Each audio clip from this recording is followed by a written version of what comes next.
Genomic Best Linear Unbiased Prediction, or GBLUP, is a genomic selection method that uses genetic relationships derived from molecular markers to estimate the genetic merit of an individual.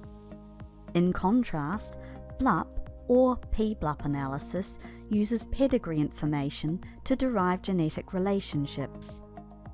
Both BLUP and GBLUP analyses use the linear mixed model framework and can be implemented in ASReml-R. In this tutorial, we'll show you how to do GBLUP analysis using ASReml-R4. Let's start by looking at the phenotypic data in some detail. The file PhenotApple.txt contains phenotypic data on 247 apple clones, i.e. genotypes. These were evaluated for several fruit quality traits at two New Zealand sites, Hawke's Bay and Motueka. The letters after the underscore indicate the site, HB for Hawke's Bay and MOT for Motueka. The fruit quality measurements were based on 6 fruit from each tree. These were averaged across at least 3 clonal tree replicates at each site to estimate the phenotype. These genotypes belong to 17 families derived from 25 parents. 15 offspring were evaluated for all but 5 families. For 2 families, 14 offspring were evaluated, and for 3 families, 13 offspring were evaluated. I've put the data sets on my desktop in a folder called GBLUP, so I'll set my working directory to this. Now we'll load the ASReml library. Read in the phenotypic data. This command creates a data frame called DATAG containing the phenotypic data. We can display the first few rows of data using the head function. The columns indiv, family, mother and father are factors, and the phenotypic traits are numeric variables. If, for example, indiv or any other column hadn't been read in as a factor, you can convert it to a factor using the command ASFactor.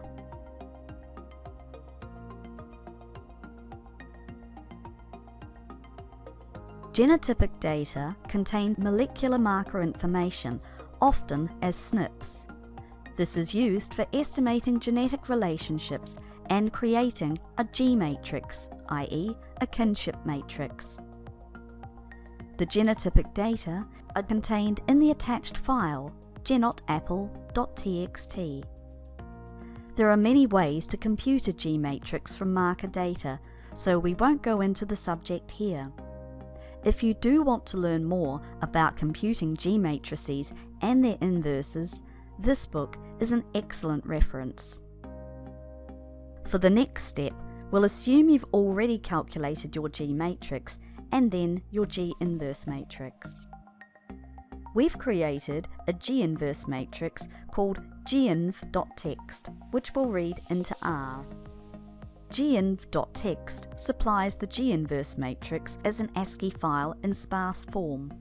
ASReml-R4 can also read the full form of this matrix, but in this case, we'll use the sparse form.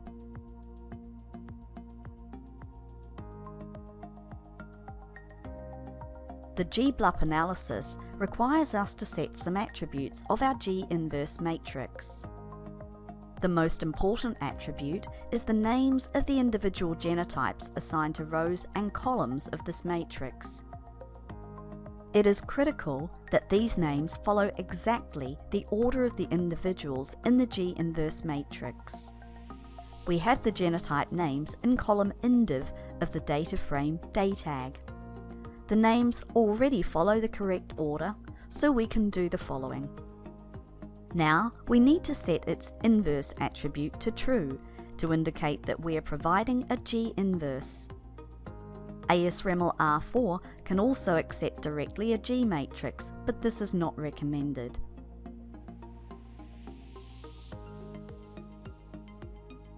Now we are ready to fit the linear mixed model and save its result in an object called model GBLUP. Let's evaluate the phenotypic response G-Inv.txt, the juiciness at Motueka.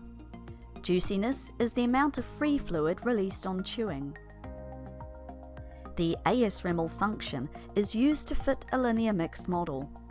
The model is specified using the fixed and random arguments.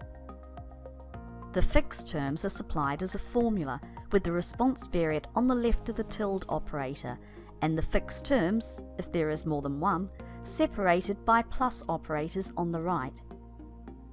In our example, the response variate is G-Inv.txt and the intercept, coded as 1, is the only fixed term in the model.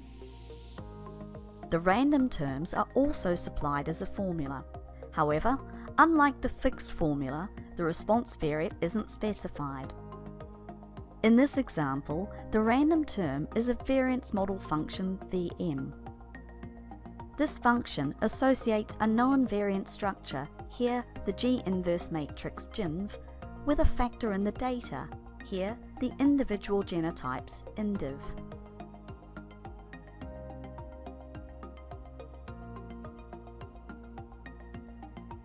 Note also that the argument workspace was included.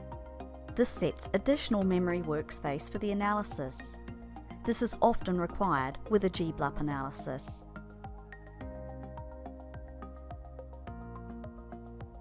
After fitting the model, the plot function can be used to produce residual diagnostic plots. We can inspect these for evidence of departures from the residual assumptions of normality and constant variance.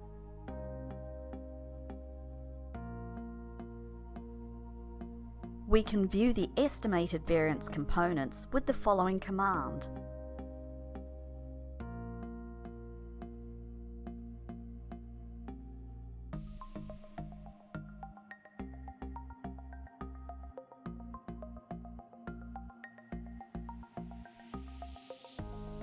A GBLUP estimation of the narrow sense heritability is given by the vpredict command.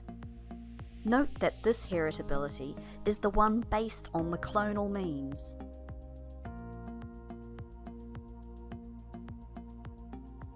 The following command extracts the genomic best linear unbiased predictions, GBLUPs, putting them into an object called BLUP. Let's view the BLUPs. Note that all genotypes, even those without phenotypic measurements, have an estimated BLUP. See for example indiv A332-39. The differences in the standard errors of the predictions are due to the different levels of genetic connectivity of the genotypes in the study population. The predictive ability, PA, can be calculated from the correlation between the phenotype trait, here G-Inv.txt, and the BLUPs. Let's use the core function to calculate the Pearson correlation coefficient. And we see the predictive ability is reasonably high.